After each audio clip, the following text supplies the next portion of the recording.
God said something to me several years ago, and I was asking the Lord why he wasn't doing stuff that I asked him to do and stuff he promised he's going to do and all these prophecies and words. And the Lord just made it so clear to me. And so I love God. He just comes right to you. You know, he gave me a list of 17 things.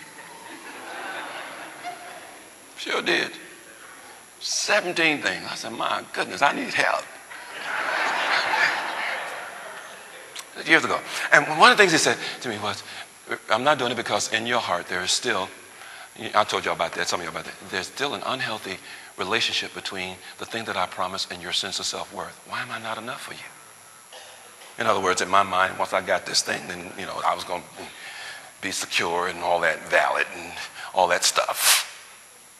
So when I picked my face up off of the floor after that one, God spoke to me something else.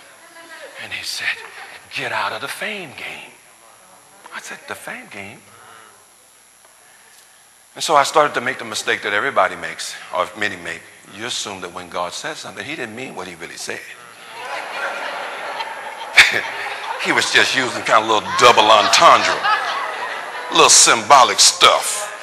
No. He meant exactly what it said.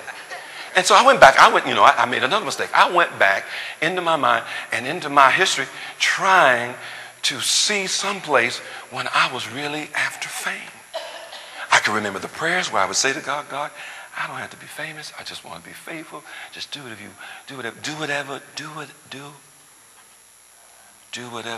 want to do with me.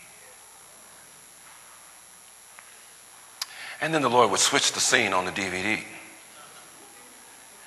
and show me some of the stuff that was in my heart when I would get around famous people. And please don't let me know one of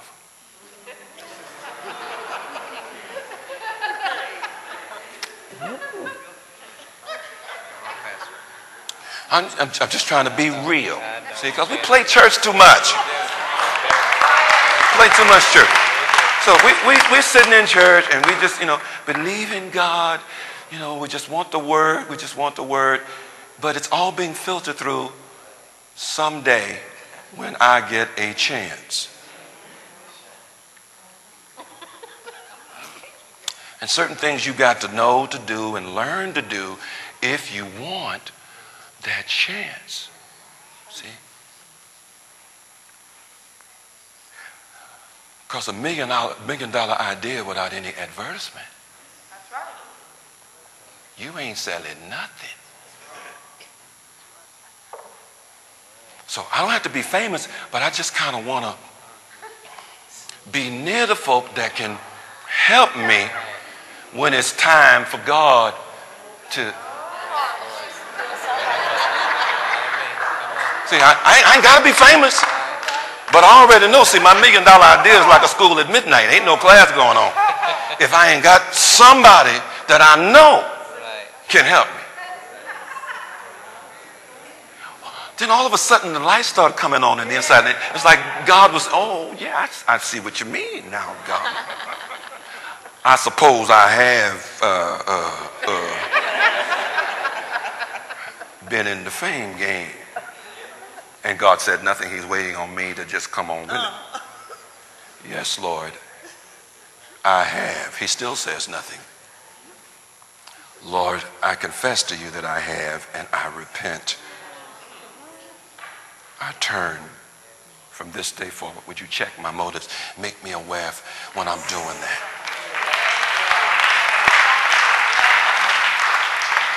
You see, I'm convinced of this. That part of the reason why God won't let most of us get any further is because we're blind to our own con job. You con yourself into believing that you ain't where God said you are. Because that wasn't your intentions, as my grandmama used to say. That wasn't your intentions, so he couldn't be meaning that. Yes, he did. Yes, he did. And God is saying, that's not excellent, that's mediocre.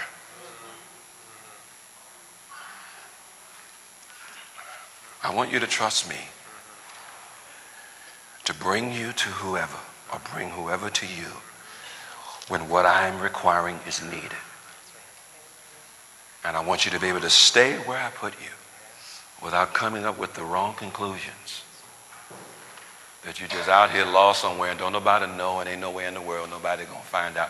Why in the world do you think my hands are too short to bring what's necessary? What's your motive?